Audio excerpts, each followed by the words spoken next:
Assalamualaikum warahmatullahi wabarakatuh. Nama saya Lilis Ramadhani. Nah, di sini saya akan menjelaskan mengenai hasil makalah saya yang berjudul Dampak COVID-19 terhadap perkembangan perekonomian lokal di Indonesia dan Aceh Utara Kota Luksukun. Nah, jadi pokok-pokok permasalahannya yang akan kita bahas di sini. Yang pertama, bagaimana sebaran wabah COVID-19 berdasarkan jumlah, komposisi, serta distribusi penduduk di Indonesia.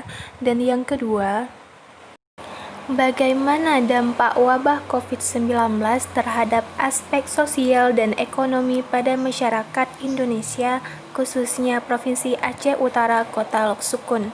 Dan poin yang ketiga, mengapa terdapat tantangan dalam memutus mata rantai wabah COVID-19 di Indonesia?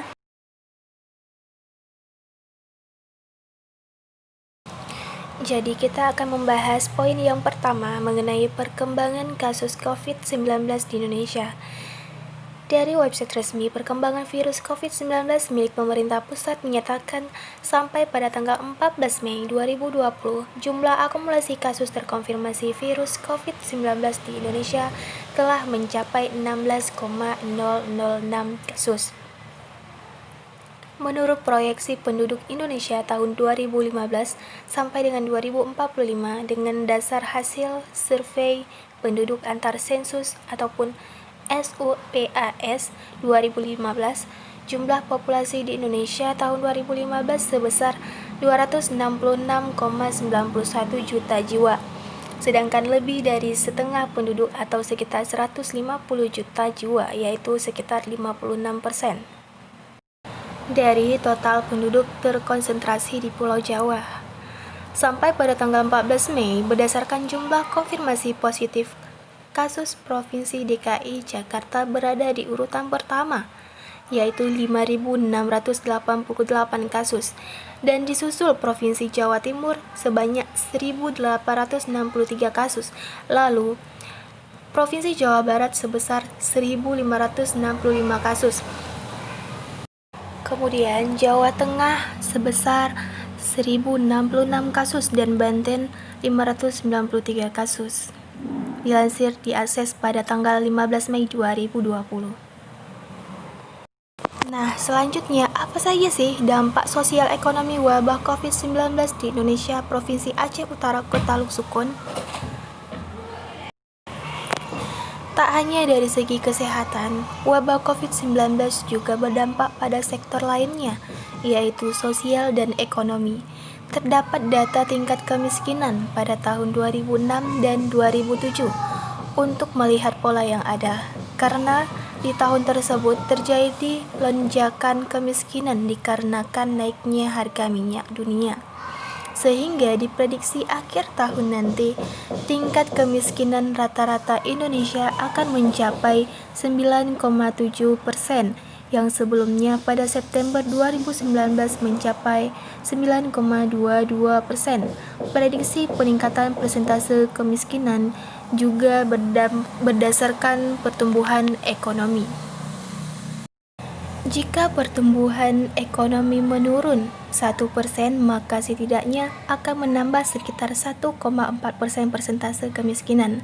Tak hanya berdasarkan data estimasi, keadaan di lapangan pun juga menggambarkan demikian. Sekitar 2,8 juta orang telah kehilangan pekerjaan, dan proyeksi yang ada menunjukkan setidaknya 5,2 juta penduduk lainnya akan kehilangan pekerjaan saat pandemi menyebar.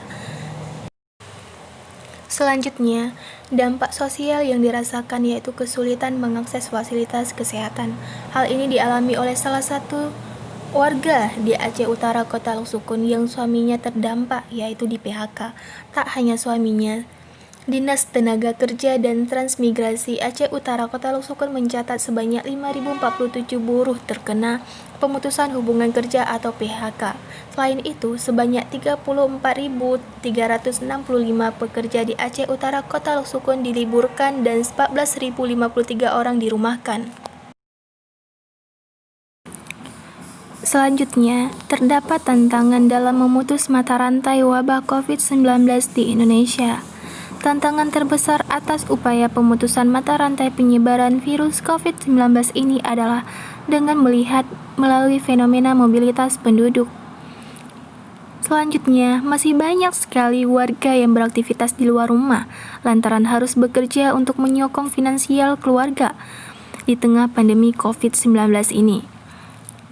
Dan selanjutnya, kesadaran masyarakat yang sangat-sangat rendah terkait dengan melaksanakan aturan-aturan dalam PSBB. Kebijakan kembalinya individu dapat bekerja dapat menimbulkan peningkatan mobilitas penduduk dan praktik kejahatan yang mendorong penyebaran virus COVID-19 menjadi lebih pasif.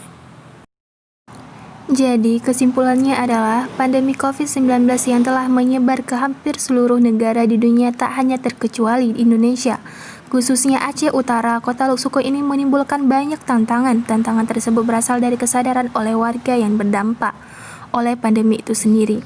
Secara demografis, wabah COVID ini berpengaruh pada jumlah mortalitas dari penduduk itu sendiri.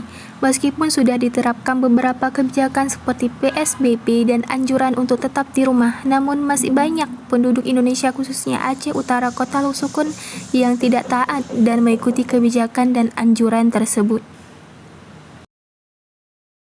Saran penulis, pemerintah seharusnya memberikan bantuan sosial maupun jaminan sosial yang lebih merata kepada masyarakat agar kebutuhan pokok mereka tetap dapat terpenuhi, meskipun tetap berada di rumah saja. Meskipun memang keadaan perekonomian yang jatuh menyebabkan hal tersebut sulit untuk dilakukan secara efisien dan efektif. Saran yang kedua, maka sepatutnya masyarakat yang merupakan kelas menengah ke atas atau yang memiliki harta yang berlimpah untuk membantu masyarakat yang berada di kelas menengah dan juga kelas bawah untuk saling berkontribusi dalam charity untuk mereka dari kelas menengah maupun kelas bawah yang masih harus bekerja di luar rumah seperti tukang bangunan, pekerja kantoran yang belum menerapkan WFH, pengendara ojek online maupun ojek konvensional dan sebagainya. Nah, demikian penjelasan dari saya. Thanks for attention and I say Assalamualaikum warahmatullahi wabarakatuh.